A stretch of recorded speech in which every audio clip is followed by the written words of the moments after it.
Bugun qizim bilan nevaralar uchun katta pizza tayyorlaymiz. Hech qanaqa sirlarni bekitmasdan. Boshladikmi? Boshladik. Bismillahirrohmanirrohim. Allohim barakasini bersin. Allohu akbar. Elangan unimizga iliq suv, xamir turish, tuz va yog' solib yumshoqqina xamir qorib olamiz. Xamirimiz tayyor. Endi buni iliq joyga oshirishga olib qo'yamiz. Ungacha ustiga qo'yiladigan masalliqlarni kesib tayyorlab olamiz. Halol go'sht va kolbasa mahsulotlari bilan pizzamiz yana ham chiroyli chiqadi. Qiz bog'lagan atlas ko'ylak yarashmaydimi? Samazordan ana gulga qarashmaydimi?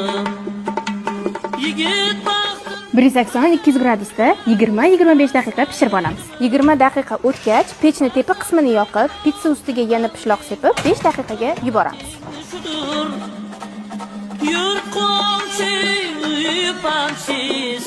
Qani mehmon, katta pizzaga marhamat. Ha bo'ladi. Qani bismillahirrohmanirrohim.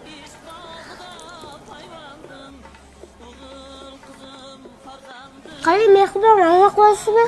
Gap yo'qligi mazza qilaman. Boshliqqa har kuni mazza qilaman-da. Mana har kuni gap tursam bo'ladimi? Bo'ladi. Oling mehmon. Xo'p.